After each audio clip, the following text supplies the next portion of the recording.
Hello, adventurer. It's good to see you. You have made it to the morning grind.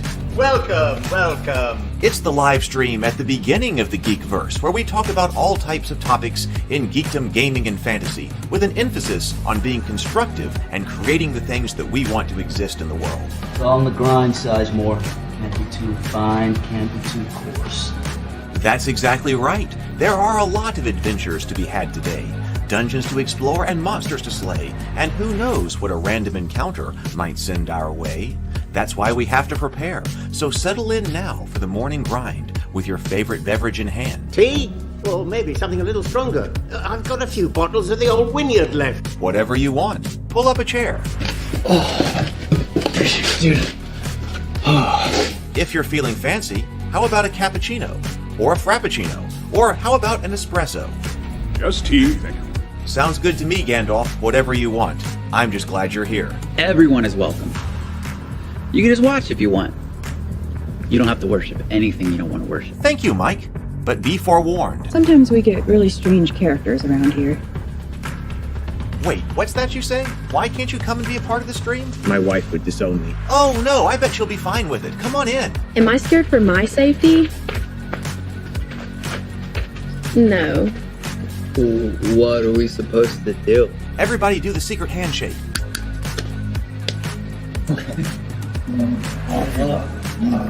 Secret cultist handshake. Oh, now do wizards who love each other. This, my friend, is a science. I still don't have gifts, but it's fine. It's all on the grind, son. Can't be too fine, can't be too coarse. Dude, this would be a sick place to bring the band. Indeed it would be, Dave. It really would. I'm seeing more people coming in. Welcome. Glad to have you here. Oh, look, here's someone new. Is this the cultist meetup? Yes it is. Come to hang out? Please accept me. I have nothing else. Okay, we accept you. Everyone's welcome here. Brought some snacks. Well, that makes things even better. You want some coffee? I don't drink coffee. You sure? It's cultist coffee. What makes it cultist coffee? I'm a cultist and I'm drinking it. Oh.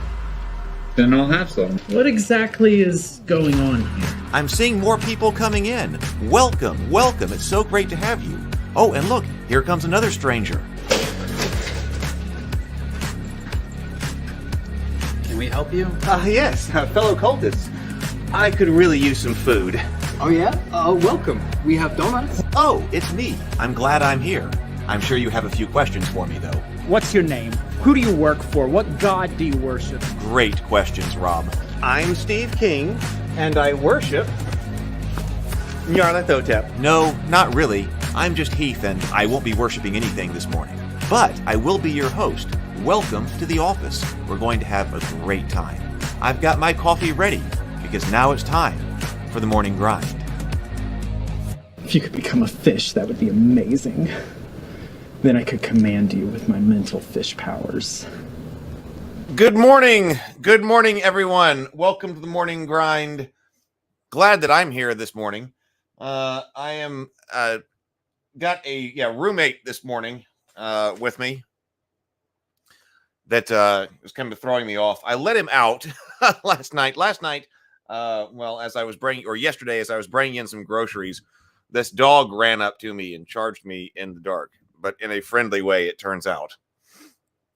I was like, okay, go away. Somebody's dog's out. Okay, so I loaded in the groceries and then just came in.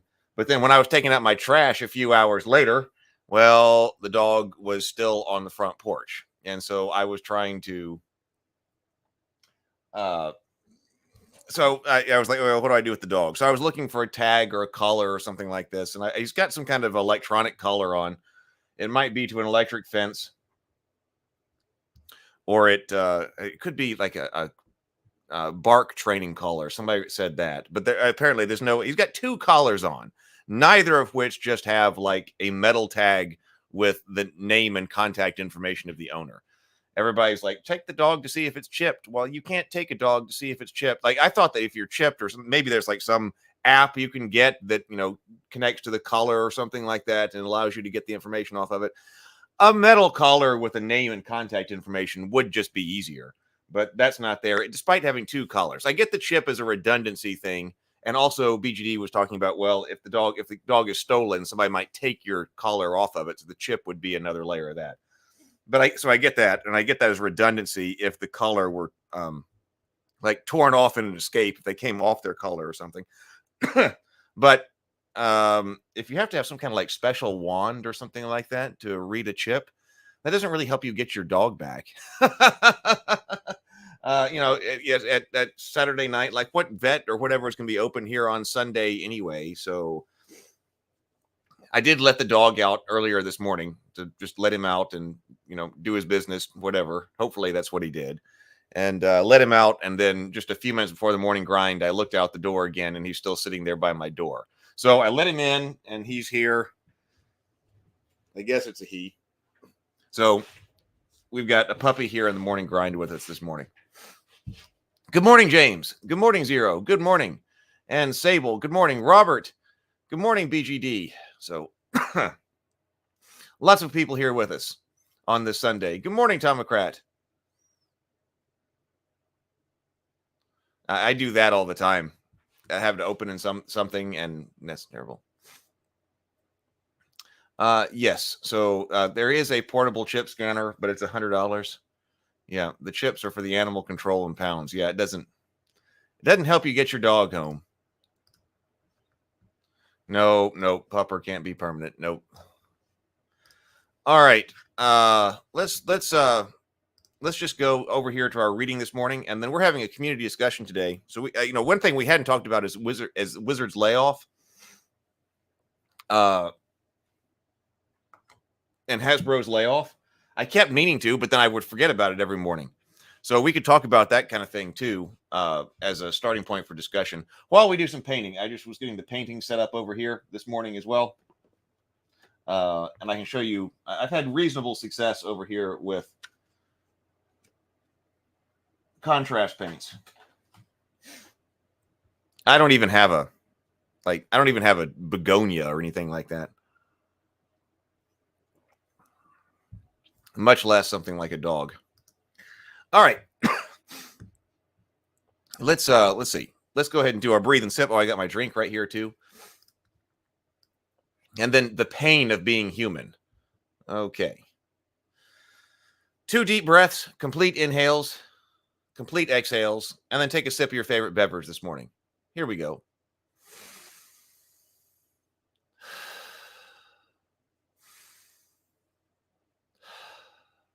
And sip.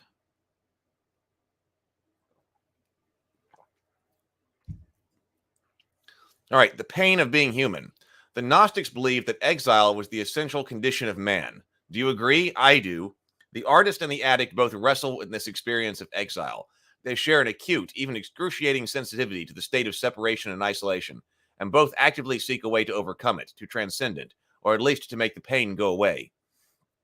What is the pain of being human? It's the condition of being suspended between 2 worlds and being unable to fully enter into either. As mortal flesh, you and I cannot ascend to the upper realm. That sphere belongs to the gods, but we can't put it out of our minds either. If we can't escape into intimations and half memories of what? Some prior sojourn, before birth perhaps, among the immortals or the stars? Our lot instead is to dwell here in the lower realm, the sphere of the temporal and the material, the time-bound dimensions of instincts and animal passions, of hate and desire, aspiration and fear. You and I are called to the upper realm, and it's calling to us. But we're having a pretty good time sometimes down here in the sphere of senses. Bottom line, we're marooned in the middle, stuck inside of Mobile with the Memphis Blues again. Good morning, 96. Okay. Jason. Good morning, Jason. All right. So the first thing I want to do, if you're here, it says for Christmas, I suppose, that I can hand out a few more memberships. So I should do that now. Remember, these are random. Let me make sure I remember how to do it. These are randomly distributed. So it's not like I get to pick and choose who gets a membership, but says, see, right here. So this says I can give out 5 more. So when I hit this button, it's not exactly random because the algorithm determines who gets them based on who, based on your interactions. However it goes, interactions with the chat or the channel in general I get. So I have no control over who gets them. But I'm going to hit the gift 5 now, and those are going to go out. So that's the first thing we should do here. So if you do have something that says allow gifts, then you need to click allow gifts. Okay, gifts. Okay, so these were distributed now. So it says Daniel Donnart was gifted. Daniel, I see you in the chat often. Are you here this morning? I hope so. Daniel. Paladin Phil? Not sure who Paladin Phil is. James, I see James Reinhardt. Cell phone.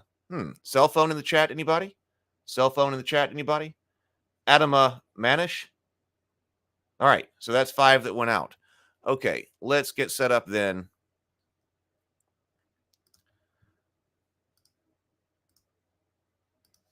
So that was Merry Christmas to everybody. All right.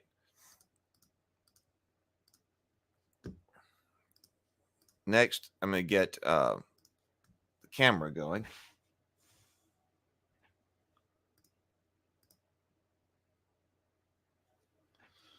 With some light on the subject.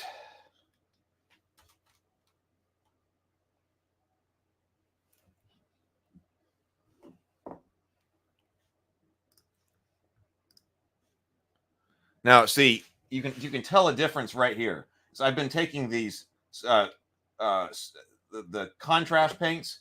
Could probably use a couple of different things, but I was using the contrast paints. I put out the call to prime, and I forgot to prime him this morning.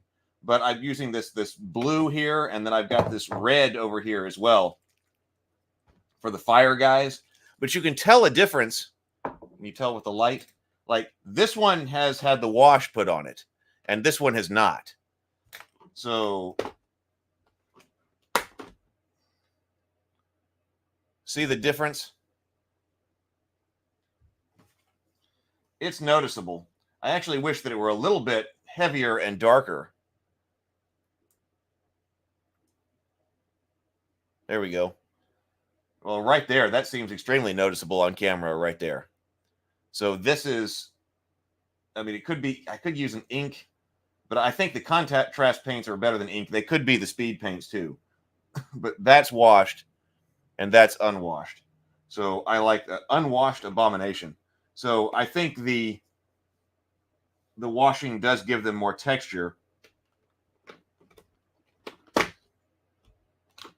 and makes things stand out a bit more. So again, it did dye them quite a bit. So they're a little bit darker overall.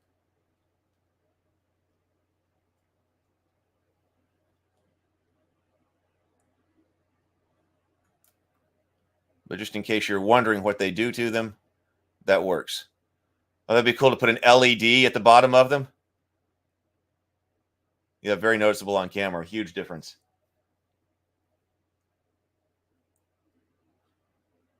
I'm pretty sure that inks are thinner.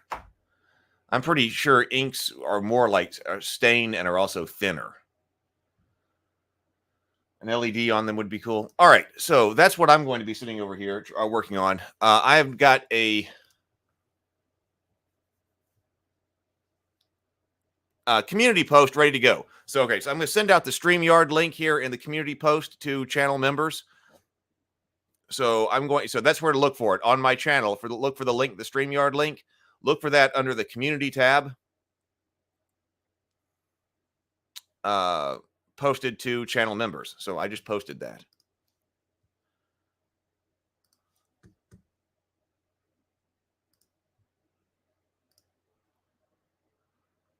Let's see. Meanwhile, right before we start that, we can check out. So this over here, present, share screen.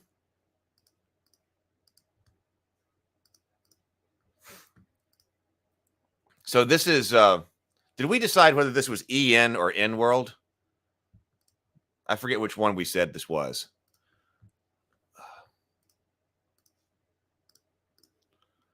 But this was tracking the layoff situation. We look at that briefly. Just announced. So this is, when was this? This was on Monday. Oh, this was on Monday? Oh, it's been going on for a while. This says, just announced Hasbro will be laying off an additional 1,100 employees after laying off 800 this year. Some will be laid off this week, some over the coming months. People affected so far include Mike Merles, Dan Dillon, Amy Dallin, and others. CEO Chris Cox commented that headwinds we saw through the first 9 months of the year have continued into holidays and are likely to persist into 2024. An email to staff also published in the Wall Street Journal said, while we're confident in the future of Hasbro, the current environment demands that we do more, even if these choices are some of the hardest we have to make. I know this news is especially difficult during the holiday seasons. There's no sugarcoating how hard this is, particularly for the employees directly affected. But the issue appears to largely affect Hasbro's extensive toy business. Various folks working on D&D at WotC have started making statements which include that layoffs are happening right now. D&D designer Dan Dillon. So they was keeping track of people who are, I've always heard people read it as EN World. Okay. I can't remember which one I used to say and which one I was supposed to say. So EN World. It was tracking people who are suffering here, suffering from the layoffs and stuff. So Dan Dillon posted, well, today's my last day at Wizards. Not sure what's next. Graphic designer Tristan Falcone. To everyone at Wizards getting cut today, and especially my fellow D&D members, may your talent and passion be recognized and rewarded. I'll put this link down because it was like collecting people who would, like, I guess, put out tweets or messages on X who had been let go, which included there's Mike Merles. Previously senior management on D&D, but has been moved on to the Magic the Gathering team for a few years now. I was laid off by Wizards of the Coast. So there we go. Link to EN World. Here we go. All right. Hey, Robert. Good morning, Heath. Thanks for doing a community discussion this morning. The Hasbro situation is pretty interesting. But it's usually what happens at the end of a business cycle, which I fear that we are nearing. Usually, inflation will overheat the economy for a year or two or three, and then what happens is people max out their credit cards. They'll slow down purchases, and then invariably, as the inflation dies down, unemployment will go up, and then come the layoffs. So this is pretty much right on schedule. But I'm a bean counter in my day job, so we kind of have to pay attention to these patterns and then try not to feel surprised about them, even when they go against whatever's going on in politics at that moment, because they often don't coincide. Let's see. Sable says, latest news update on the whole thing. The head of Larian Studios put up a tweet on X saying that almost everyone he talked to in order to set up the licensing for Baldur's Gate 3 is now gone. Were they trying to license? Was that a movie? What kind of licensing? Licensing for Baldur's Gate. I think that requires a explanation in and of itself. No, Larian Studios says has been making critically acclaimed RPGs since 1996. Oh, so they're the maker of Baldur's Gate? Wait, so what did Sable say?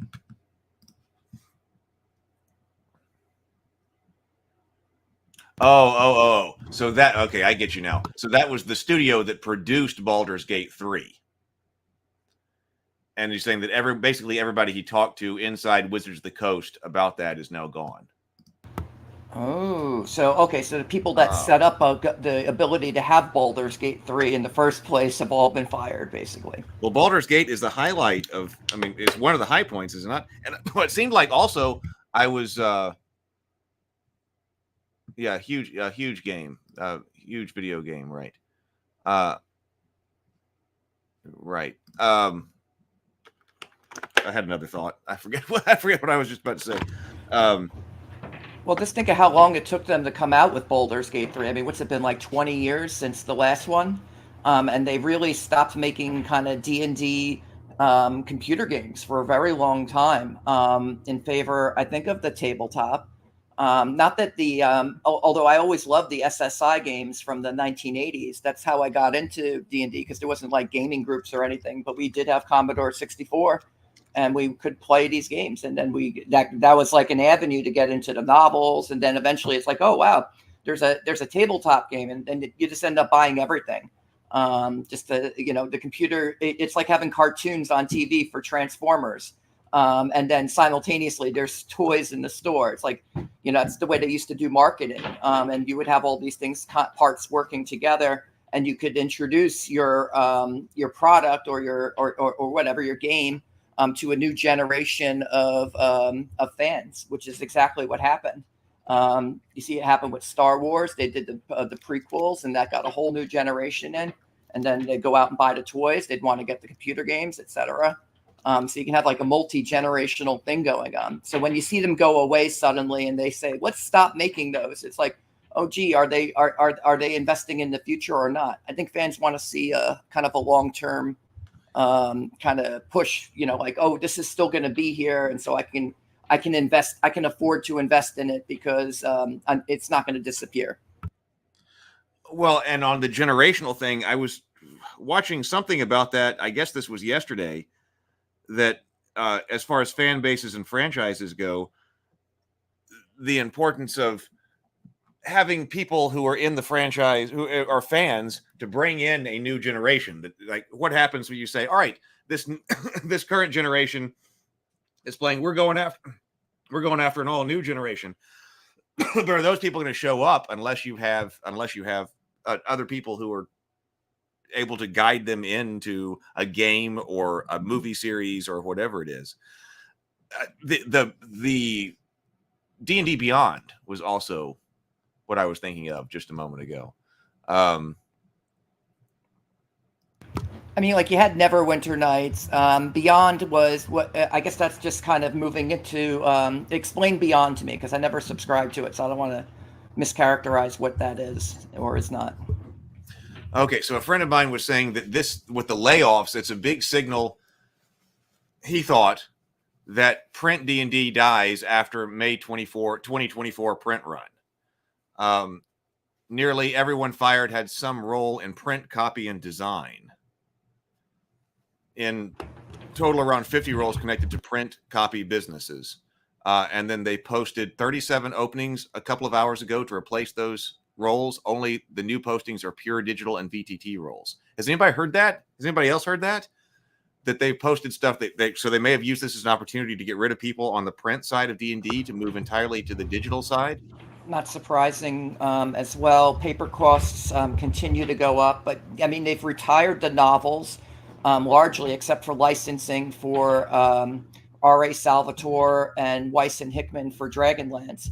Other than that, I don't think there are any more D&D novels either. The box set campaign settings have long since been gone since before. I mean, you have to go back to second edition for the box sets, I think. I know, and I missed those box sets badly. Those were awesome. And yeah, there was a lot. They had a lot of writers, and they had a lot of editors, and they're really doing a lot of world building that I think, really they've been kind of living off of that kind of prestige. When you got to the third edition, a lot of emphasis was put into, I think, game mechanics and building out the market for that. But that the campaign supplements and everything, they weren't the same as TSR. I'll just say that. And there were a lot of changes that were made during that time.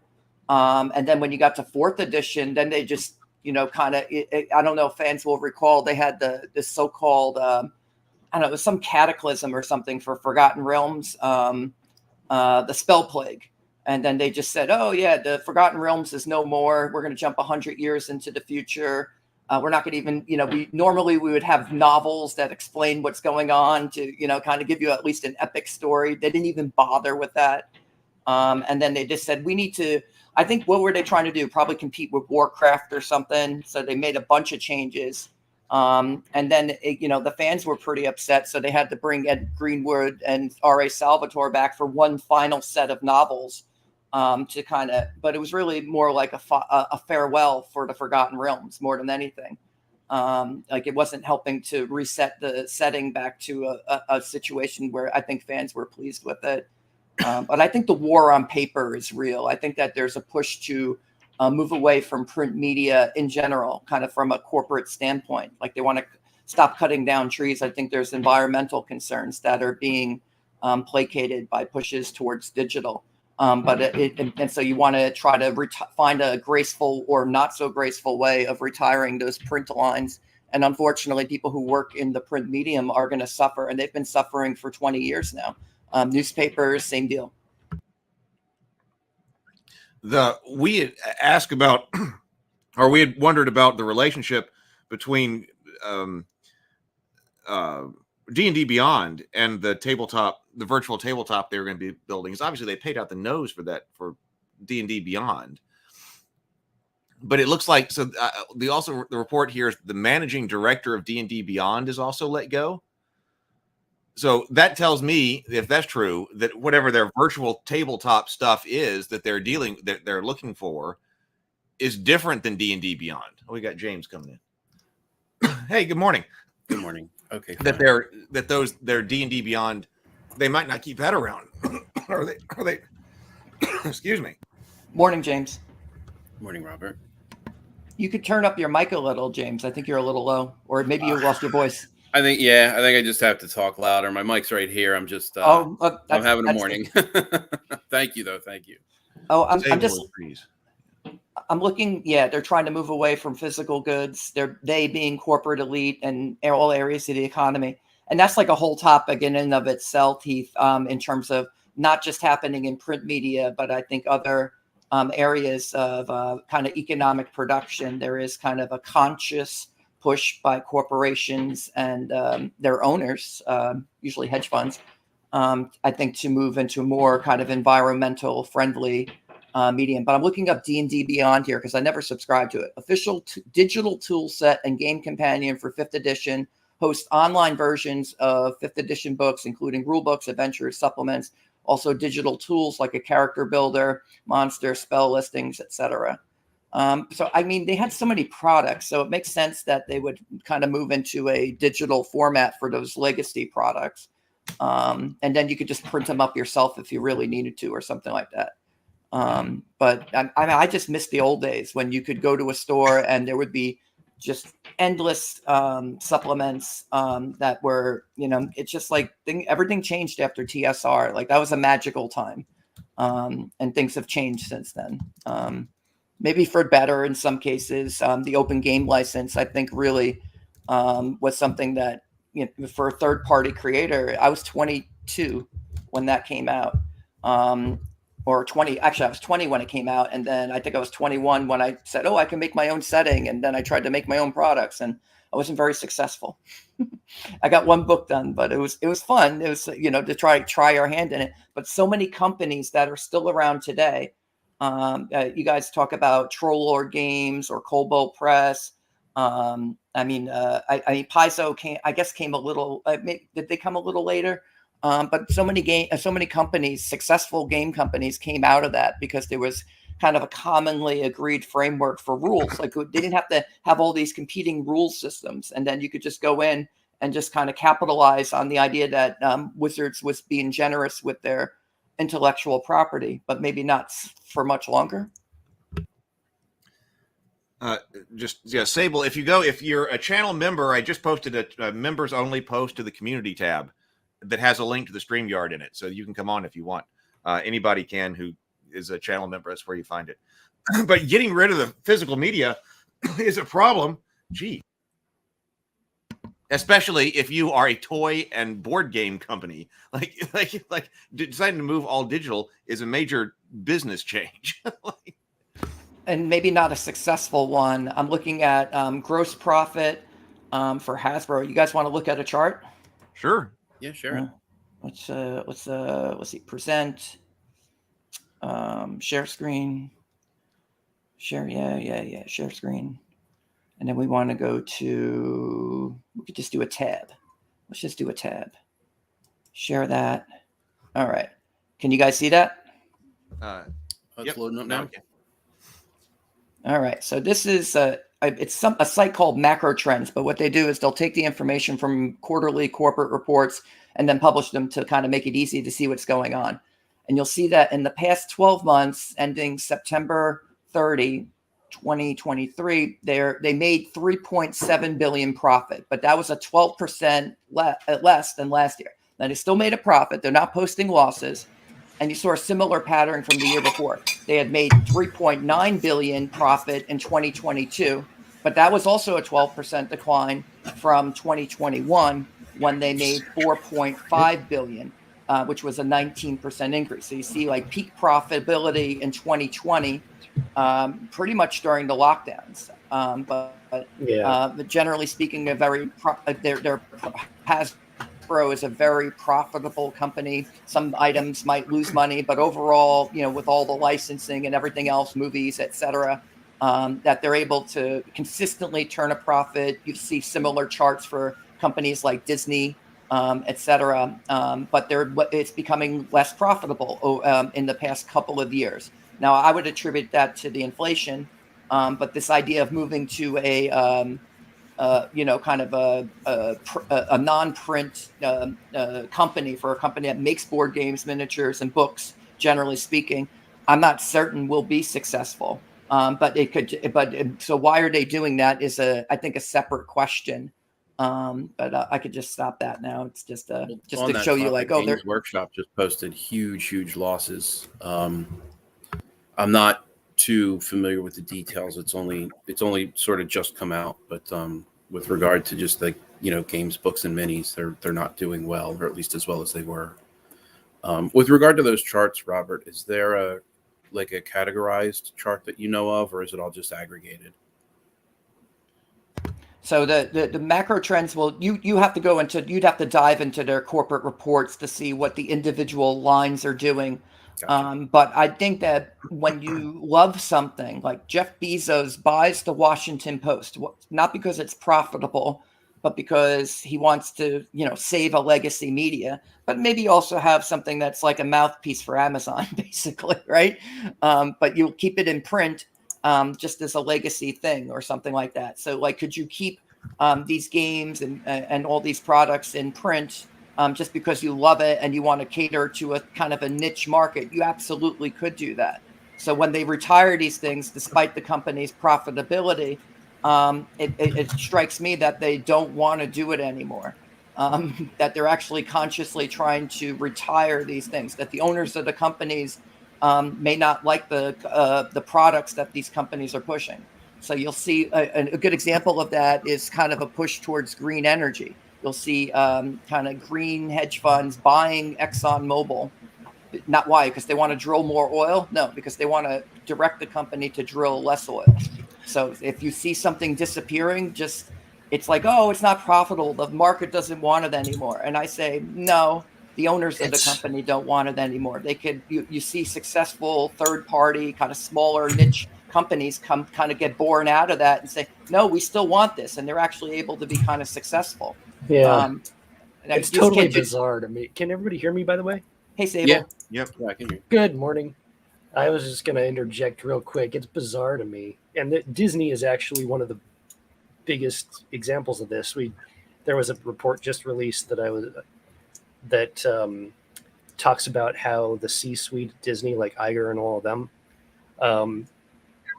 they all typically don't even own Disney stock. They own like 50 grand of Disney stock a piece.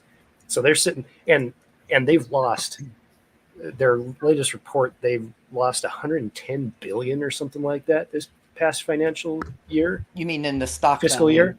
In stock value, yeah. So they've been burning away the board's money. This is why there's like a potential kind of almost hostile takeover of former Disney execs kind of positioning themselves to try and kick Bob Iger out. But basically, the C-suite at Disney is burning away the board's money while they're not even affected.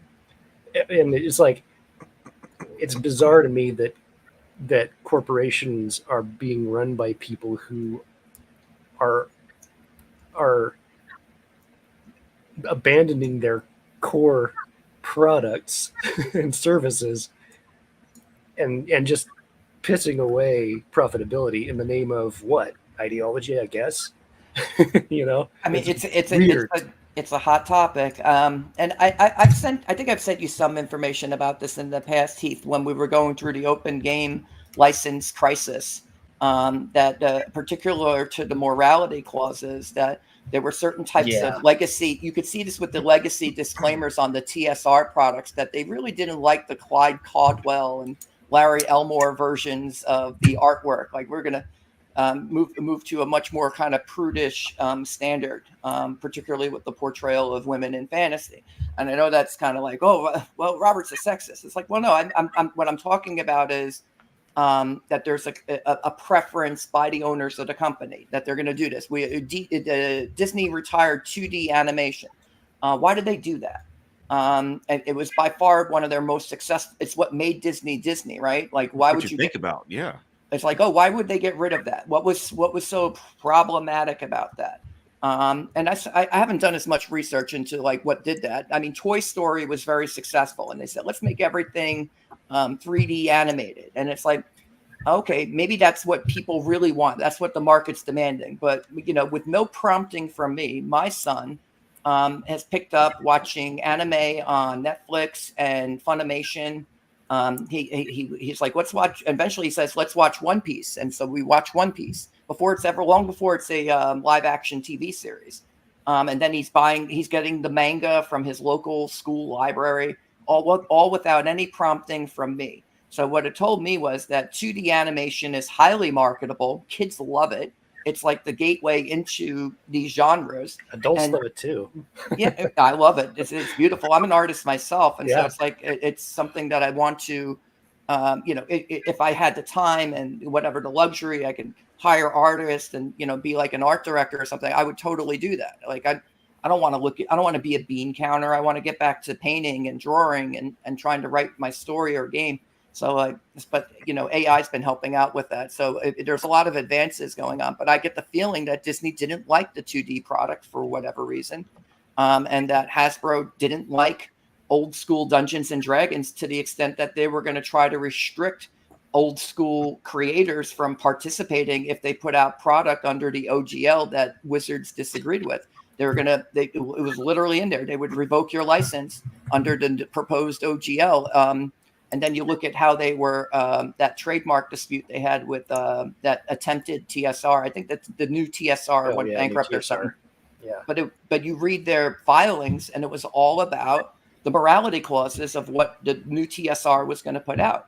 And so they were, and so they structured the OGL literally maybe to deal with one company, maybe one or what they would say are bad actors, when it probably wasn't that big a deal. But you get the idea that they didn't like what came before it because they keep on disclaiming it and saying it was wrong and these were hurtful, or it was like we've got a lot of I mean, other than the baby boom generation, I think a lot of generations, so-called generations, are just terminology. But there is a demographic shift going on, and a lot of people who are running these companies now are in a different age group than the people who made them successful, both in the customer base and in the executive decision making departments. And they're abandoning the core philosophies and products, like I already said. But we're seeing that that's not working. I mean, especially like all the big comic companies are all collapsing and losing money in ridiculous amounts. Disney, other media and not companies. the big company. The parent companies are exceptionally profitable. I don't think Disney's posted a loss in 100 years. No, this past fiscal year was a huge. I mean, yes, they're still making profits, but that's the point. They don't care. If the downstream Marvel Comics publishing posts a loss, it has no impact. Like I said, Jeff Bezos buys Washington Post. It's losing money. Oh my God, Washington Post lost money. Who cares? It's 100 billion. He's hundreds of billions of dollars of market cap for his brands of companies. He's exceptionally profitable. He can afford to subsidize that. So Sure. Marvel, Disney, Yeah, well, Marvel but can for how afford to long? subsidize. Well, But the problem is for actually how kind of long? this ties back to the question that I was asking about the categories and whether or not you had that categorized list, because Hasbro currently makes so much money with Magic the Gathering, it's pulling everything else along with it. Right. However, to go back to a point that you had made, Robert, about just the decisions of the C-suite, about 2 years ago, in February of 2022, there was an investor in Hasbro called Alta Fox who wanted to spin Magic out off onto its own, because the belief is it's because that literally every other element of Hasbro's business was failing, and so they wanted to spin Magic off so that it could do well, or as well as they knew it could, and make as much money instead of having to constantly backfill in all of the losses from the other revenue streams. That went very, very silent after it went public. I don't know until about 2 months after the OGL. Then it came back. Right. They released it. They released like an open letter about it. Exactly. Alta Fox was like, "Dude, you guys." Right. And then it went Magic silent. Then it went silent again. And I don't know where Alta Fox stands with regard to how much of a share of Hasbro they actually own. But I do know that at some point they had put forward their own candidate for the CEO-ship, and I know that there was some sort of internal battle that they were able to be very quiet. So if Alta Fox had won that battle, it would maybe make sense that they're actively trying to kill their other revenue streams just to get Magic off on its own. So, and I've been saying for a little while now that Hasbro is going to end up being the Magic the Gathering company. They pretty much are as they stand. But it's interesting to hear your input and like put the pieces together, because I think that all of this is contributing. Yeah. And your point earlier too, Robert, about the digital thing. Yeah, no, I think it's the war which on totally paper. tracks. Yeah, well, I mean, again, like I put in the chat, this is what you get when you hire nothing but Microsoft people for your executives. But especially over on Roll for Combat, they've been talking about this a lot, keeping up on the development of the VTT and everything, and D&D, like Wizards of the Coast is Hasbro's most profitable property or sub company, whatever you want to call it. I thought it would be a fraction, but it is the majority. It is over. I don't remember. It's just Wizards of the Coast alone is, I want to say it's responsible for like 40% of Hasbro's profits out of every property that they own. I see here it's $1 billion. I don't remember. It's $1 billion. Yes, so it's huge. But I don't remember the exact percentage. But I want to say it's that's like 20%. It's okay, so that's a 1/5. That's a big chunk. But in spite of that, the market for D&D specifically, like this is one of the reasons they've been doing what they've been doing in Magic, is overproducing the cards, making the cards cheaper and cheaper stock, so on and so forth, because there's at least the collectible things to have a constant revenue stream. But the problem with being a publicly traded company is that you have to increase your percentage of profits every year, right? In order for the board to stay the board and not get fired. And so the market is saturated. And so they're trying to like I said, overproduce. In order to make a profit, they have to produce more, and they have to cut the production costs. So far, they've been able to do it with Magic, but they're reaching a point where the fans' goodwill is just not going to support it anymore, especially if they keep reducing quality. Well, to the digital but with D&D itself, D&D is already a maxed out market. The reason it became so huge is because of the pandemic. lockdowns where people couldn't go anywhere. But really, yes, it's still profitable, but it only increased like 1%, I think, over last year in profits. And I don't know how and- they quantify its success. I mean, it seemed like Wizards was trying to cite YouTube views as counting as like purchases of the product or something like that. And I haven't heard about that. That doesn't make any sense. Well, if you I'm look talking at about like actual physical media sales. you which is should why be the looking at transition- actual physical media sales, but they don't Yeah. report those. Neither does Marvel or DC. So you actually have to go to like NPD BookScan or hire. I hired a something called Grand View Research to do a analysis for 2022 and going back in time for print comic books. And what it turned out was happened in 2021. There was a massive collapse of superhero comic sales and a massive increase in manga sales. But if you go to I forget who the who does this Comic-Con or something like that, but publishes this annual thing, and they would just only ever show you pie charts of percentages and be like, oh, it increased by this much. The comic book industry is very healthy. And it's like, yeah, the imported comic industry is very healthy. We are importing the competition, and my son prefers to read that. He wouldn't even think about going to get an X-Men comic or a Superman comic like we would in the 90s. Yeah, there was actually a period of time where they stopped reporting, and then they started reporting again once they added both crowdfunding and manga. Because Yeah, but they the still boost only that it provided it's absolutely astronomical. But the unit sales for these products, they will not publish those. Try to find me how in the 1980s, I think it was reported that they were selling millions of copies of Dungeons and Dragons products. Millions. Yes. And they Physical. did the same thing with comics. You could go week by week and see how much each individual issue of each individual comic sold. We don't get that anymore. No, and so I think that that's on purpose. But I think that if you go back and look at, I think it was Mike Merle's, some of his public statements about how well D&D was doing in the 5th edition. A lot of it was being attributed to the success of it on YouTube, it's hard to say how many people were actually purchasing the Player's Handbook.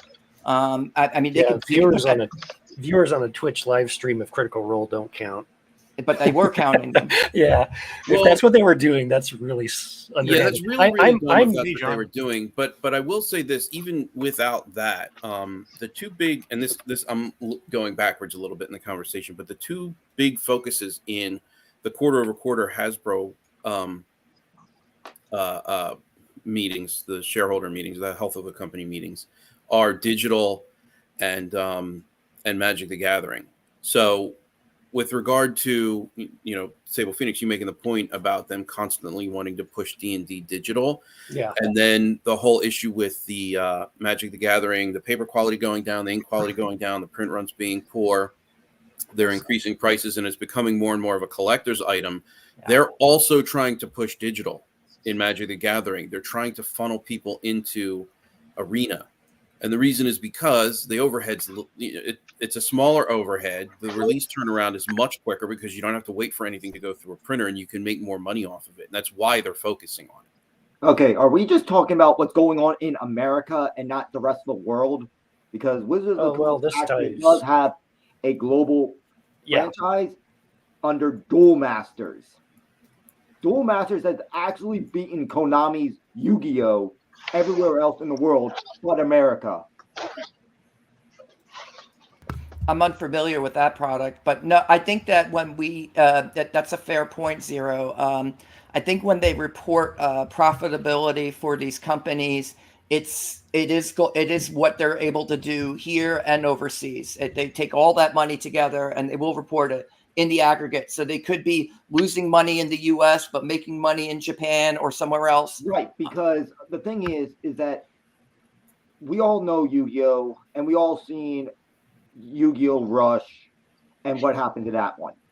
Well, that is because of what went on with Duel Masters in Japan.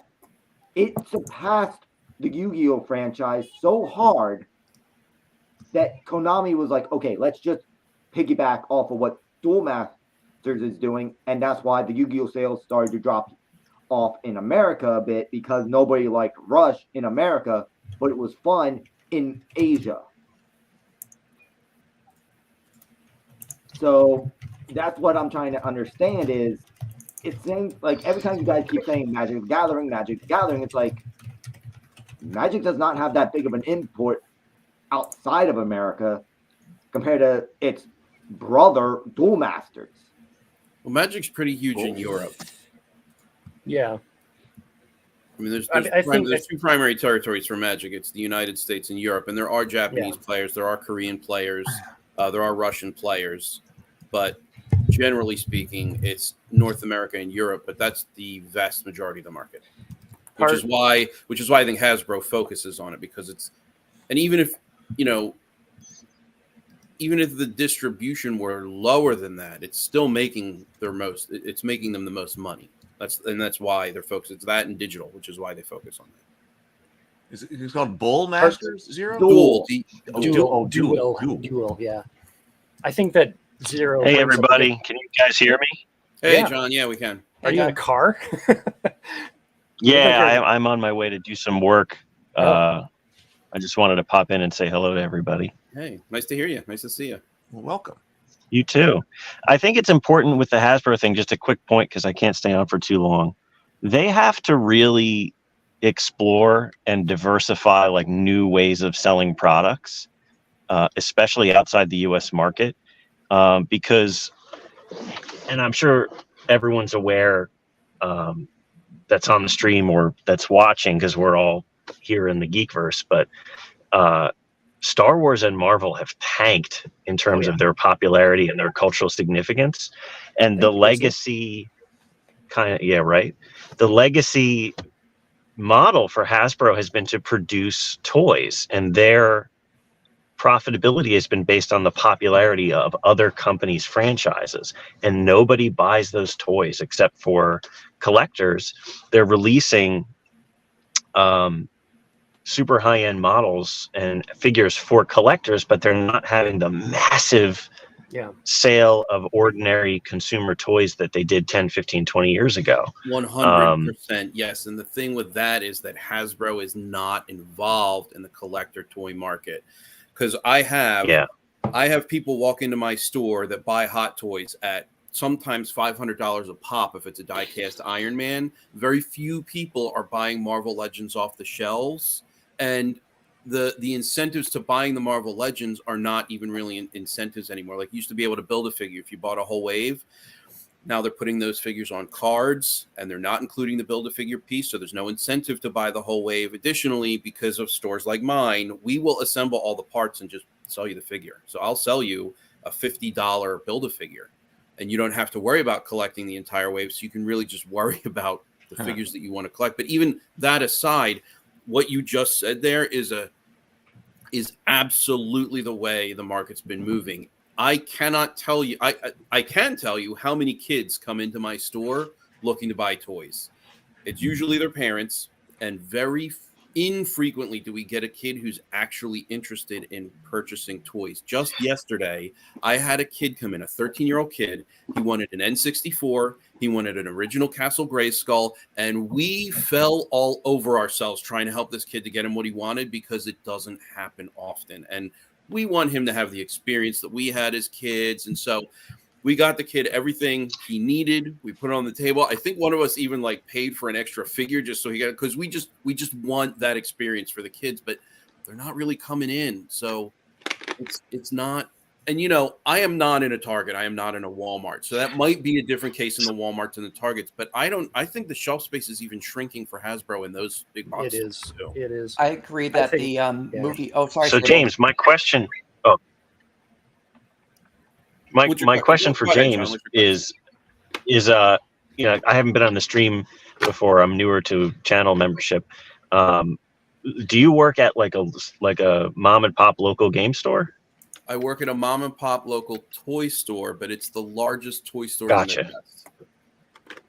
Okay, cool. So my question would be, and you probably have more insight than anybody on this, is Hasbro, let's use Hasbro as an example for the declining sort of classic legacy toy and game sales. Is your sense that it is mostly because of damage to IPs? Or is it more broadly that kids in general just don't purchase and perhaps don't ask their parents to purchase physical toys as much as they used to because everybody's got a phone in there? Annoyingly, I think the answer is yes to both. We had been experiencing a very so the store's been open for 6 years, and over the course of those 6 years, you know, we originally got a bunch of kids, but the kids are coming in less and less. And even when they come in, it's like, even when they came in originally, it wasn't really for them. It was for their parents because they're, you know, they're older. They have the disposable income now, so they can be collectors and they were buying expensive things. But there are people with kids who still come in for toys. Then COVID hit and it wiped everything out for a little while.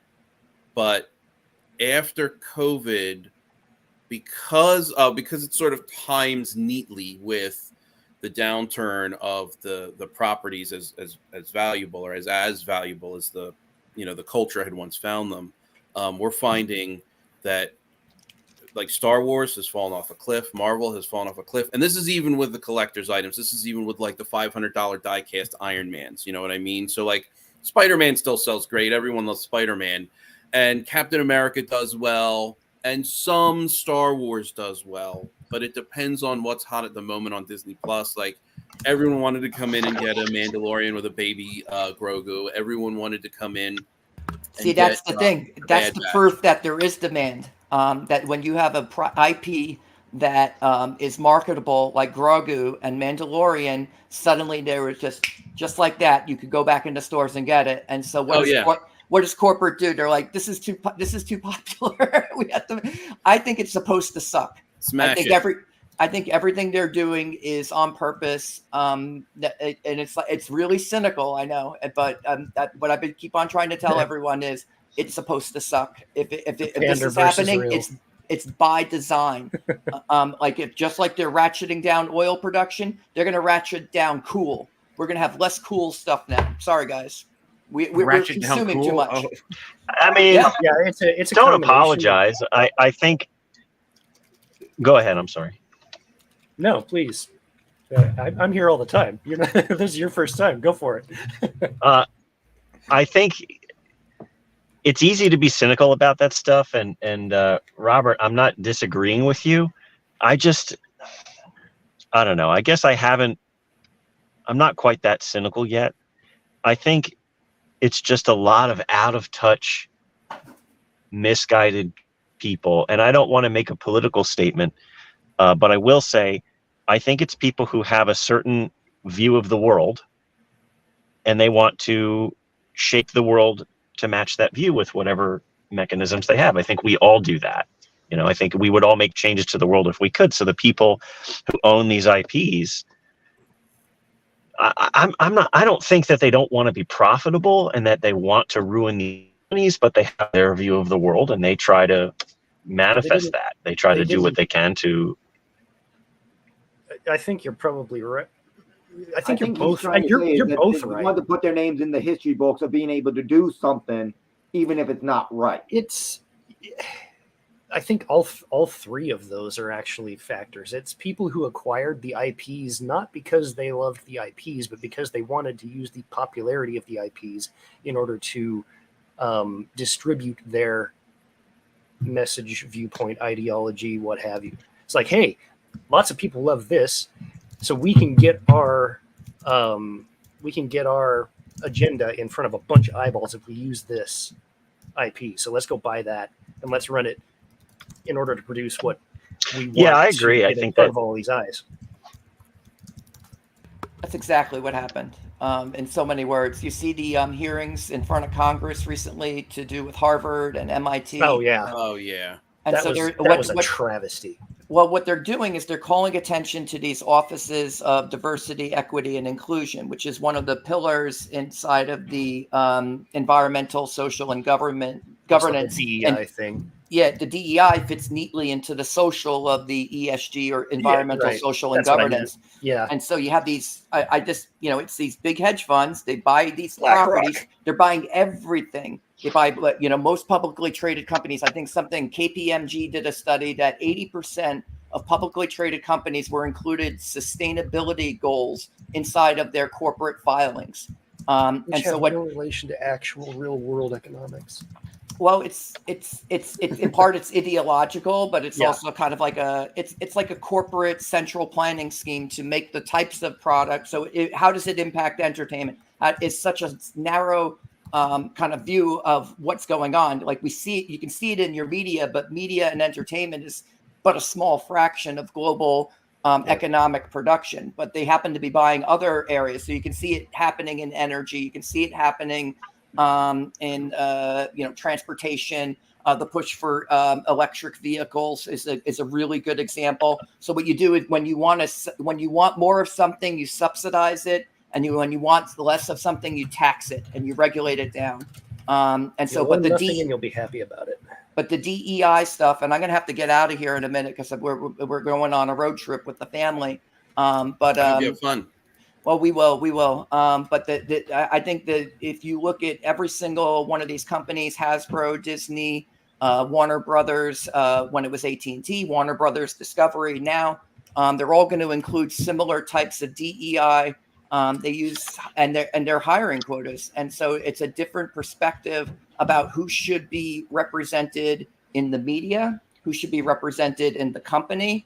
And it might not be even proportional to what the population of the host country is. And that it's tough to think about because it's like, oh, that's a really political goal. Those are really big social goals. But I think it is what's happened. And a lot of research seems to bear it out in my own studies. But I don't want, let's talk about fun stuff, right? Well, I agree with you, Robert. But go ahead. I'm sorry. Go ahead. It's going. Operating a business has gone from providing a product to consumers to teaching a lesson to consumers, and it's ruining everything. It's ruining everything. It can only last for I so agree. long, though. We're already seeing it backfire. That was the point I was going to make. Yeah, is that look at what's going on with the Disney board.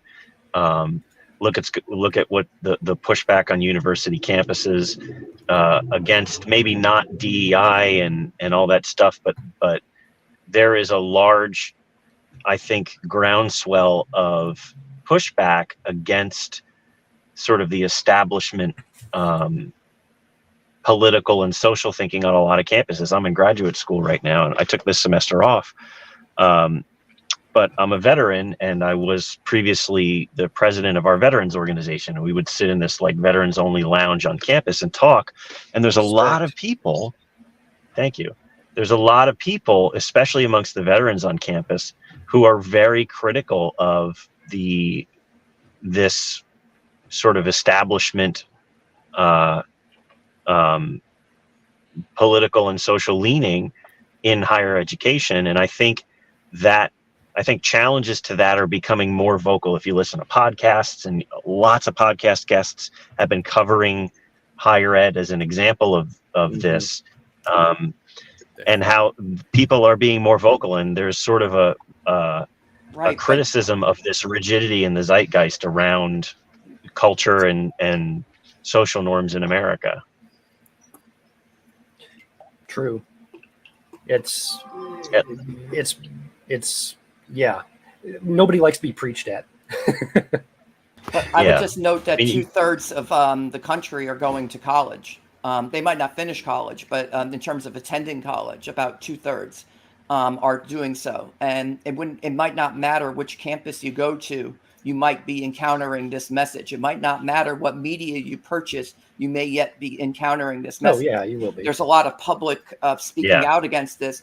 But what I have not seen, although there's examples, Elon Musk purchasing Twitter and taking it private might be an example of someone who's actually stood up and tried to, we need to purchase these companies if there's going to be anything alternative left. So there's a push for Disney right now, but I don't think I'm not confident it would be successful.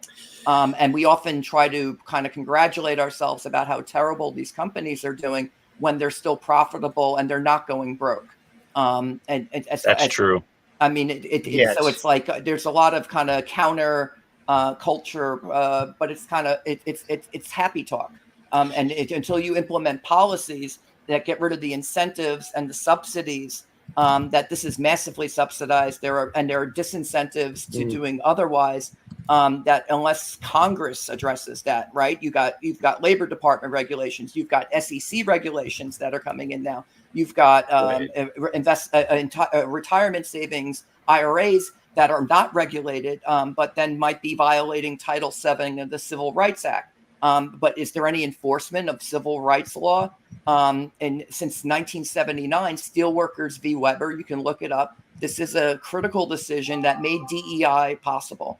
And it's not been overturned. So how many decades did it take them to address college admissions? Like 30, 40 years? Is there that kind of time? There is not that kind of time, actually. No, there is not. There is a They're going to win. Global... They're going to win, and we're going to lose because we're just going to get old, and there's not going to be any opposition after that. We're the last of it. They're also going to run in. Everyone currently is already running into the realities of a global economic contraction and population collapse too. Here's a. We want to talk about fun topics. A lot of what we're seeing is the leading edge of an at this point unavoidable economic contraction. Going back to the war on paper you were talking about, physical goods are just more expensive, and they will continue to get that way. Money is worth less, and it's continuing to get that way because everybody's inflating like crazy right now. And the baby boom generation was, of course, it was biggest in the US, but in all developing countries, they all had their own version of the baby boom, and the population pyramid has become top heavy, meaning that the young producers are now outnumbered by the people who are retiring. And you put that on top. You put on that on top. I got a number for that, Sable. So in 1960, it was 16% of the working age population was over the age of 65. Today, it's 26% and rising. Yeah. And the national debt has grown directly proportionate to that ratio. Yeah, because we're trying to subsidize. Yeah, because the social safety net has been supposedly guaranteed. But anyway, the point is that you're conflating these actual economic realities and demographic realities on top of an ideological push, and the ideological push is not sustainable. Things are, I don't know what we're going to see. Well, you got to buy the company, though. Who has the money to buy these guys out? That's the question. It may not be a matter of buying them out, but remember, corporations have to function on not just profitability each quarter or year, but increasing profitability and increasing growth. So if there's enough of a shift in the market, I don't know. I think Sable's onto something. I think that was Sable speaking. I apologize if it was not. Yeah. Heath, question for you. Okay. What were your experiences when you were working in higher education? This is a subject I'd love to pick your brain about, given that you've had your PhD and you worked as a professor, but maybe now it's not the time and the place. But did you? And again, I'm not soliciting a political statement, but perhaps did you feel as though whichever campus you worked on had a very rigid sort of ideological norm, or did you feel like it was more classically open to debate and free thinking, or somewhere in the middle? Well, I mean, I suppose you have just typical ideologies of being on a university campus, but I was really just before all of this. When I was in graduate school, like when we'd study postmodernism, for instance, and most all of us were all skeptical of it. So there was something that we would cover, but we're like, what is this? And I would track like the different definitions of postmodernism and like the academic dictionaries that, that come out every so often to like track the waves and things like that. So we learned about postmodernist thought, but we didn't understand it. There's only one person who really got into it, and I think it was only to be kind of counter to what everybody else is going to use, like postmodernist thought and his work and stuff like that. So by and large, we were before that and skeptical of it, and then I got out before See, I when did I leave? Like 2014, something You like got that. out right on time. Yeah. So I was in and out right before this really became more of an issue. I would weep That for my was- campus if I went back today. I Yeah.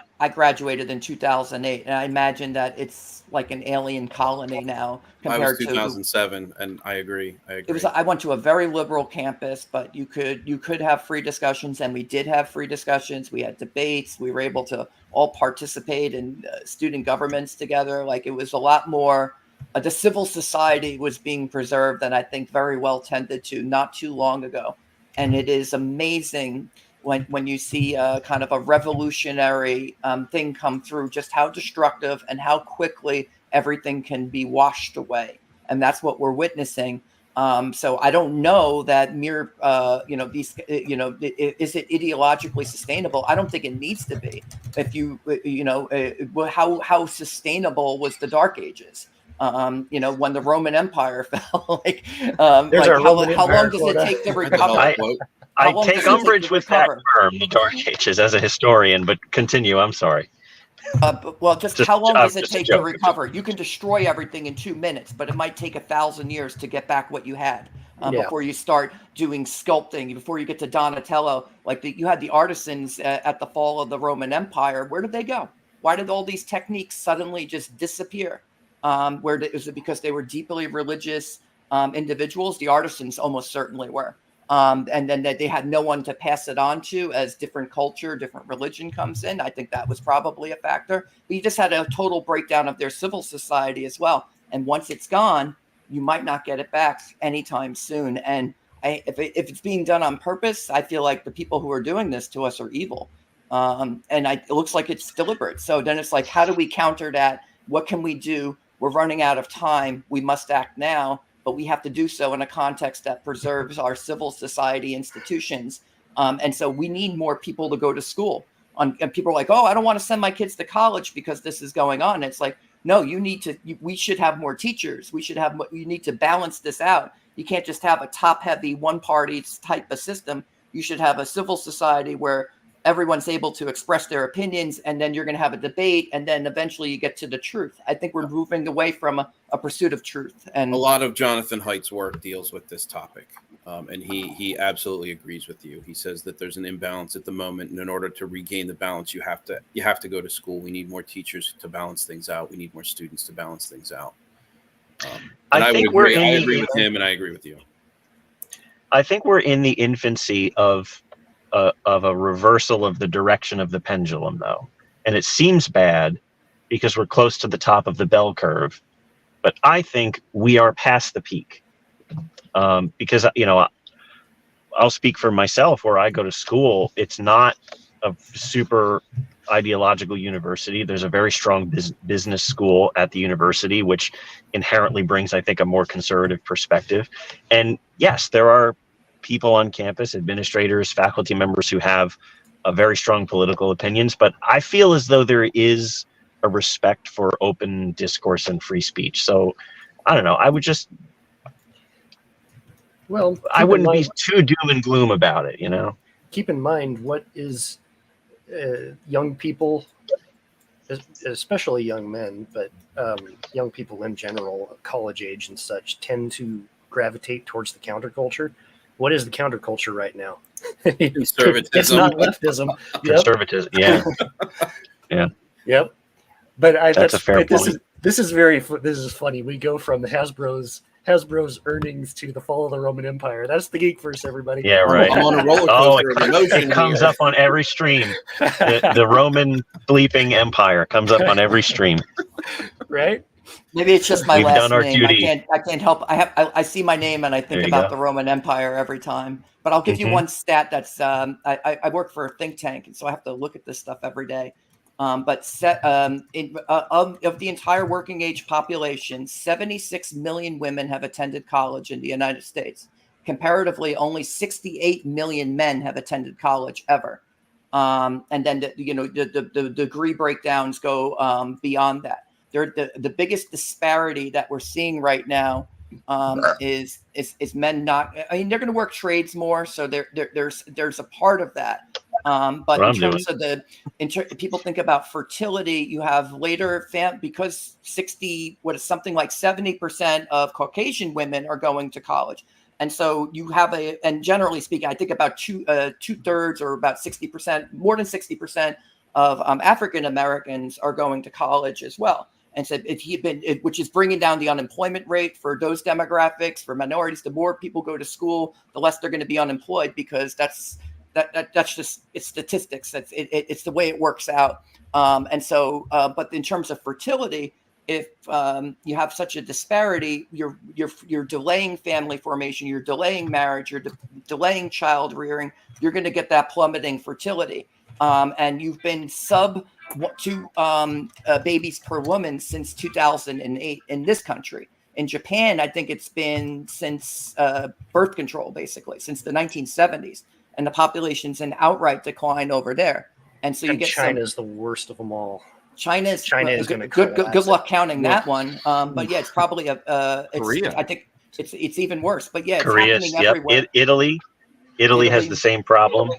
Everywhere it's a problem. So you're gonna, and so yeah, you do see fewer kids. You're going to see fewer customers, but you're also going to have fewer taxpayers and a top-heavy system that will try to direct all economic resources to just sustaining what you have. So things that you might enjoy, luxuries like games and toys, maybe they're being viewed as less necessary. But it seems like a planned kind of collapse. Like we should be subsidizing child rearing. Like I would personally do like a 20,000 tax credit for every baby born, and then 4,000 a year for the first 5 years, 40K per baby, and just keep counting up until you get to a sustainable. We're going to at least maintain our population, because if you keep going the way you're going right now, and I'm a bean counter guy. Sorry to be depressing. The national debt. This is interesting stuff. It's way don't beneficial to have all the apologize. action. No offense, Robert, but I've seen those numbers too, because with me and Japan and my dual citizenship, 90 cents, it's like, I know what you're coming from. No, 200+% GDP now, a debt to GDP in Japan. We're headed there. So OMB, the Office of Management and Budget, projects conservatively that the national debt here will be $50 trillion by 2033. By my own calculations, Jesus, Mary and Joseph. Oh, they'll just print it. But in this country, we've been growing the national debt by 8% a year since 1980 alone. And that's when you factor in wars and recessions. So what will happen if you keep growing at that rate from your current level, 8% on average a year? You'll hit $100 trillion debt by 2037, thereabouts, 2040. And so that's going to be massive. Like, are we going to have economic growth along those lines? Are we going to see tax revenues? No, you're not going to see either go nearly as long. So we're going to be having more and more debt. You're going to be seeing weird things like pushes for negative interest rates. They're already trying it in Japan. You're going to be having central banks saying, we need to buy stocks in order to prop up these companies. And it's going to be an increasingly centrally planned type of system. So there may be a public kind of outrage about what's happened, but there's not a course correction. If I see that fertility number going up, I'll say, okay, we're getting back to where we should be. If I see more men going to school and it achieves balance in that capacity so that they can meet their future wives and start having kids, I'll say we're moving in the right direction. But it's no on both counts. And I don't see it getting better. Not because I'm not optimistic enough. It's because I don't think enough people see it and then say, we should implement policies that do something about this. And when I bring it up to, think tank people, staff members of Congress, things like that, there's a lot of complacency, and they're always fighting yesterday's war, the last war. They're not. We talked about ESG and DEI with the Labor Department at the time, but we didn't really pay attention to it. We were focused on other things. In hindsight, the Assistant Secretary of Labor in the last Republican administration was a guy named Pat Pizzella. And he was doing a live stream recently where he was saying that ESG was just a fad. It was going to go away. It wasn't a big deal. I hope so. Well, no, but they hadn't thought to regulate it into oblivion or to look at how it might be violating the Civil Rights Act. There was no scrutiny whatsoever as this kind of push for kind of an ideological corporate backing took over, and it was worse than ever in the 4 years that came before the 4 years we have now. But I think it's getting worse. I think it's never been worse. And we want to see, you're seeing recession right now. You're seeing slowdown right now. You're going to see everyone's numbers get hurt temporarily. And that's an opportunity maybe to go in and do something about it. But when in 4 years, when, we're back to the virtuous economic cycle and these companies are raking in tens of billions of dollars and nothing changes, we'll have kind of be hitting ourselves saying, why didn't we take advantage of those really low stock prices to go in and try to, equal these things out? Like, we should be preserving these art forms. We should be preserving games and novels and comics or whatever. I don't think we'll be in a recovery in 4 years. I hope so. I mean, usually I don't think we are. Not this time. It's interesting, Robert. Too many factors contracting right now. It's only accelerating. It's only accelerating.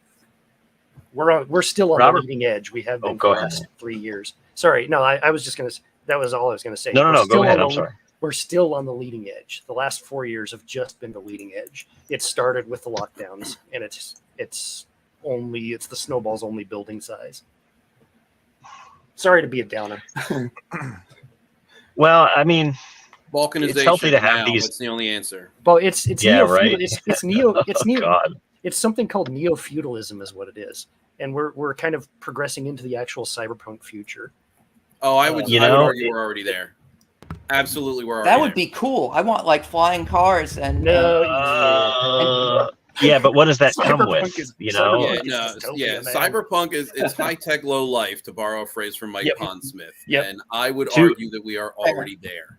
Okay, so it's a tyrannical world, the dystopian Yes, there are version. people in this world. There are people in this country who have a device that fits in their pocket that gives them access to the entirety of human knowledge. You can order anything at the push of the button, but they can't feed their families. We are absolutely already there.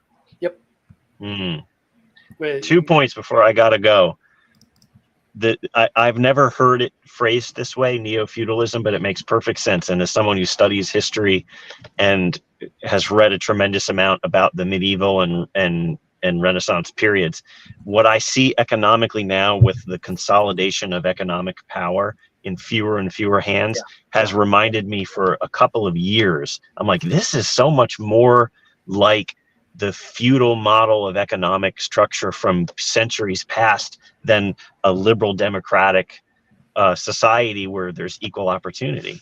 And I think I don't know who coined that phrase, but that's spot on, I think. And second, Robert, with what you're talking about, and since 2014, when I don't know what specific phenomena you could say is like sort of the spark of this, but that's the year that I enlisted, and I saw the beginning of this in the military. And it wasn't that extreme, but when you talk about incentivizing people to make change and people who have the power to make change in our institutions not having enough foresight or hindsight to see that change needs to be made, that's what I saw in the military. Right. That's why they're having such a tremendous recruiting problem now. That's why nobody wants to enlist. I think this has been going on for quite some time. So you see things like impact investing used to impact things like gambling or tobacco. So if you remember to push against tobacco and then now try to do it to everything else, it started decades ago. So like what's the spark for that is kind of great wealth produces great inequality. So there's kind of a Marxist view of that. I think that in economics, but it's statistical as well. You could see more disparities. The fact that you see sometimes less disparities will give people who are favoring free markets to say no when you allow for let the free markets work, or just in general let freedom work, that you're going to get better outcomes than if you try to impose certain outcomes. On the other hand, I look at things like higher education and I say, actually, higher education's been a massive success at reducing unemployment, particularly for populations that had resided in the cities for a very long time. The numbers definitely bear that out. So that there may be, so maybe both sides have good points to make about issues like that. So I think there's a push to Like I look more specifically in 2014 when the Labor Department put forward the impact investment, the ESG allowance into defined benefit and defined contribution employer-based retirement savings plans. That was an incentive. It was put out by the Labor Department. And then in 2020, the Republican administration, the Trump administration, they said, oh, we're not going to do that. We're going to do something different. They went back to a 2008 version of that. The Biden administration came in. They promptly put back the other guidance, but that was only impacting 1/3 of retirement investments in the entire country. So I would just look at how we're allocating capital, how we allocate our savings as being a massive incentive that unless that is addressed, I'm not very hopeful. And my job is to make sure that Congress addresses it. And I can report they have not. They have proposals to do so, but they can't even vote on their own spending bills right now. And they have a narrow window of opportunity, and they're going to miss it. They've already missed it for this year. They might get it done in January. We will see. But then you're going to be waiting for the next administration, which might come in 2025, but it might not come until 2029. Can we wait another 4 years or 10 years or 12 years to start addressing what we're talking about here? We should have been addressing it 10 years ago, but we didn't. And so then it's just like, we'll be older soon. I'm in my 40s now. I'll be in my 50s and 60s in the flash of an eye. My kids will be growing up, and I'm going to send them to college. And I'm going to tell them to, we really need we need teachers. We need people who can kind of pass on, don't be, there's a lot of radicals. Don't be a radical. You don't need to be a reactionary either. People need to, we have a liberal arts education that I think has been under assault. I think people can see it right now, but it's going to take a lot to preserve what we have, whether it's education, whether it's the arts. I think that's kind of where I started looking at it. And then I realized that it was much bigger than that. And it makes me sad, but it also gives you something to try to push for. It's like, oh, I want to preserve these things, make my own games or make my own art, try to do my own graphic novel while I still have time, before I have arthritis, while I can still pick up a pen. So that's my struggle, is how to get into my drawing table and start maybe making music again or something, because I'm not going to get what I hope to see out of the culture. But you saw this in the Renaissance too. If you live in a monarchy and you're going to be like, oh, no, the government's over there. That has nothing to do with me. Let me write a great novel instead, because you're living under kind of a tyrannical circumstance. So sometimes pain is good for art, I think is the saying. And so you might see great works come out of this time regardless, not from very rich corporations, but just from individuals. So you might see a reassertion of the artist, hopefully. Yeah, it was the plague, the worst ever pandemic of the plague, followed by decades of economic depression and famine that sparked the Renaissance in Italy. You see, you're right. Smooth seas never made a skillful sailor. I gotta run. It's great to see you guys, your faces, and chat with you. Dude, I'm definitely awesome gonna. Yeah, good talking. Thank you very much. Yeah, thanks for I joining. appreciate it. I'll be back soon. I gotta, like you said, Robert, about being creative. I gotta run over and fix a washing machine for a client, and then I gotta go home and prep for D&D tonight. So nice. All right. Yeah, have fun. I'll leave you if you can see, with a shot of the ocean. Go outside and get some fresh air tonight. I'm gonna keep listening, but it's good to talk with you guys. All right. See you later. Enjoy. Take care. Robert, I'm with you on the doom and gloom. You want to bring numbers into it, you bring all the numbers you want into it, okay? You leave age out of this. The 90s happened 10 years ago, and I'm going to die on this. Okay? Fair enough. I said we're only as young as we feel, or we're only as old as we feel. Yeah. And so we'll be young at heart, and we'll just keep on plugging away, because frankly, there's not much better to do. Yeah. I come to the Geekverse, Heath, to try not to think about these sorts of things. But when they impact what we love, it's hard to look away from it. On a daily basis, speaking to that, the whole doom and gloom thing, on a daily basis, and I wouldn't call this apathy, I would call this proper prioritization. I will quite frequently be confronted with some sort of news regarding political climate or cultural climate that's currently, arresting everyone. And I will think to myself, I get up in the morning, I feed my cats, I go to work, I get to read the things I want to read, I get to play the games I want to play, I go to sleep at night, and the same thing happens tomorrow. And my day-to-day life is filled with the who's and what's that I think are important because I've placed them there and I've chosen to be there. I think there is a great deal of work that needs to be done on a wider scale and a broader sense. But I think that it's also very essential to keep yourself grounded in what really is important. And that would be, friends, like meeting here on Sunday morning just to discuss how bad things have gotten. But also, family road trips that you're going on or D&D games that you're going to play. I think that it's very important to keep those in mind to keep yourself grounded.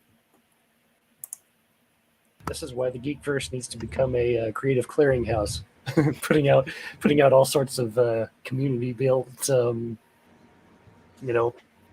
media with actual value and quality in it. That's the only way forward. I think that the corporate America or corporate global is not going to deliver it for us, and we shouldn't wait for them to do it.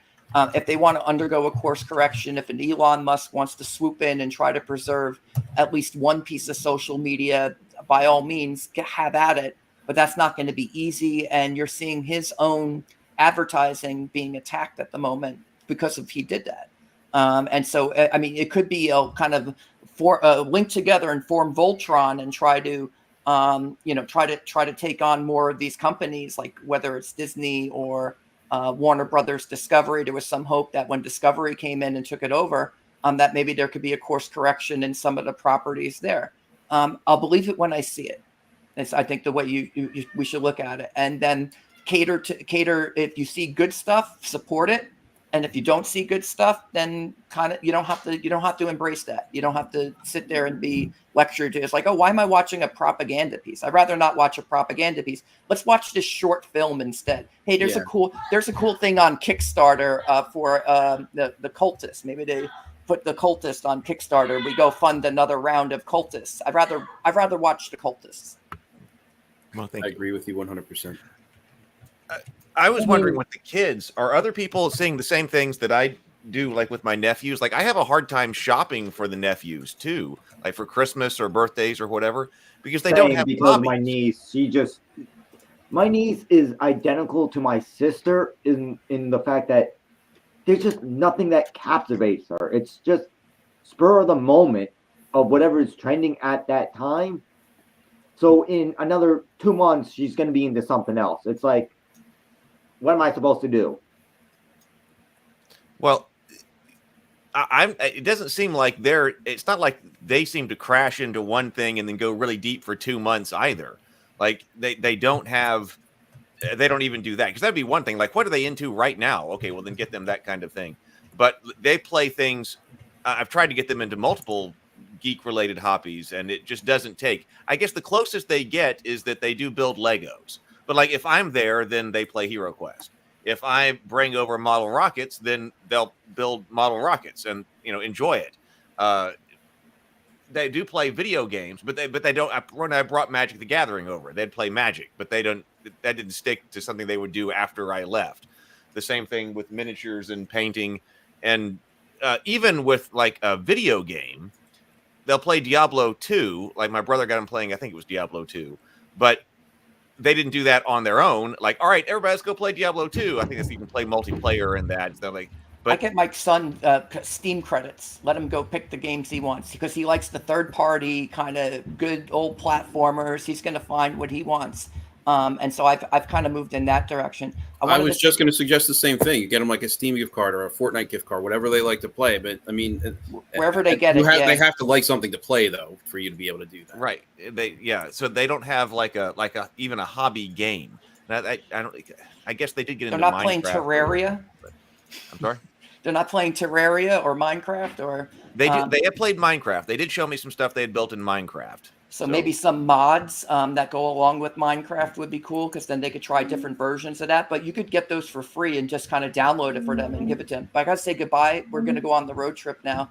And I just want to thank you again, Heath, and James Bacon, Sable, Zero. It's great to see you all. I got to run. It's great to see you too, Rob. Great to see you. Yeah, Thank you for all the information you brought, and have a great time on your road trip. Yeah, safe travels. Merry Christmas. Merry Christmas. Merry Christmas, guys. Happy. It makes more sense to do this on Sundays or during the morning grind stream rather than having to set up a separate time. So yeah, it works well. Yeah, because we're all here at this time anyway. And your painting's looking good, by the way. Yeah, it looks great. It does really make them pop. Yeah, it's the paint has taken to different degrees with different miniatures. I guess I probably should have washed them. It could be like a mold release thing, because the ones that I did yesterday as a test came out really well. Some of these came out rather splotchy, but I'll have to wait to see what they dry. But it's just fast anyway, and get the whole thing. I think they're much better. So I think a higher detailed sculpt usually ends up working against you. So is it the higher detailed models that are the splotchy ones? No. These aren't all that detailed. I mean, in general, but it's not really that. It's like it's beating up like it's mold release or something. So it's like the texture. Okay. Or yeah, it could be texture if it's not mold release. I didn't. Well, they're wash not them. primed. They're not primed. So they're not primed. They're not primed. Right. That's one of the things. Like I watch every once in a while. I'll go through and watch Miniax videos or Ninjon or the other kind of miniature painter guys. They're both great. Black Magic Craft is good too, but he does more terrain building. Yeah. But from what I've seen, like I said, I haven't tried them, but from what I've seen with the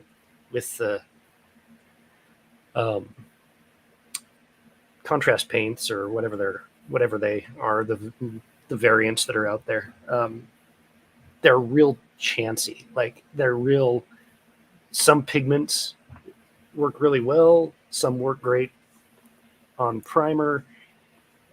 None of them seem to work really well if you put them on too large of a surface that doesn't have details or crevices for it to go into. I don't know.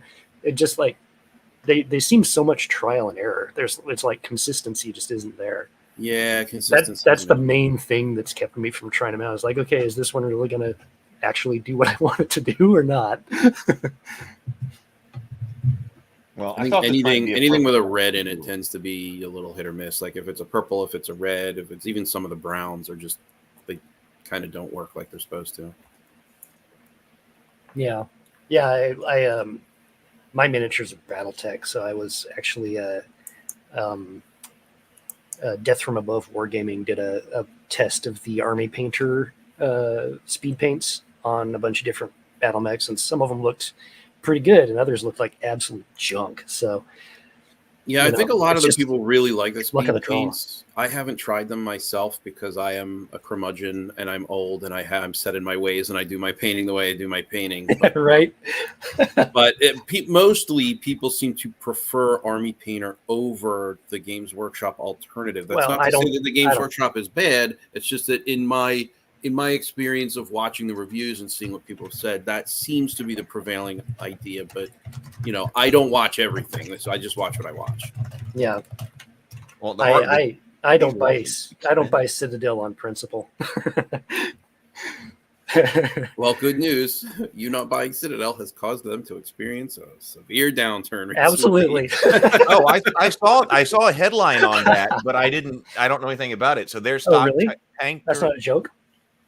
Yeah, I'm not super familiar with the details. It's something that I sort of saw out of the corner of my eye and then queued up to watch later on today. But yeah, there's a channel that I watch infrequently called Discourse Miniatures. Oh yeah, she's out of Ireland and she does a lot of the news stuff. And I saw that one of her most recent videos is talking about the Games Workshop downturn. So all I know is that it was recent and that it happened. I don't know really the details going back to everybody experiencing the contraction there. Yeah. So yeah, there was some. I'm just looking at the one day, and it's all red. Mm-hmm. Yeah, I found Discourse minis during the OGL debacle as well. Me too. I found a lot of people during the OGL debacle. Yep, same here. Roll for Combat, Roll of Law, Dungeon Professor Guillaume. Well, the funny Dungeon story Master all of them. with Ian at Roll of Law is that I actually was made aware of him during the Johnny Depp trial, right? Because he was covering He's got a that, lot of- and yeah. so I was, it was so just great to be able to put that on in the background and do work. And Candace was really interested in it, and so that's where I kind of happened upon Ian Runkle, and then I guess just sort of by luck and algorithm, YouTube fed me Roll of Law, but I don't even know which channel started first. It could have been Roll of Law, and I just found him through Runkle and the Bailey. But it's he's a great channel, great personality. Yeah, because I know for me, I was setting up a campaign once, and so I basically tried to just go through whatever D&D creators there were just to get ideas, and then next thing I know, the OGL happened, and it's like, okay, I am confused. What's going on? Because I heard about WotC and Hasbro making a major change, and it's like, okay, because I buy stuff from Gooey Cube. Yeah. And they I also found Gooey Cube because of the OGL. Yeah. Well, the thing is, I've been supporting them since Gen Con 2019, which is when the company went live.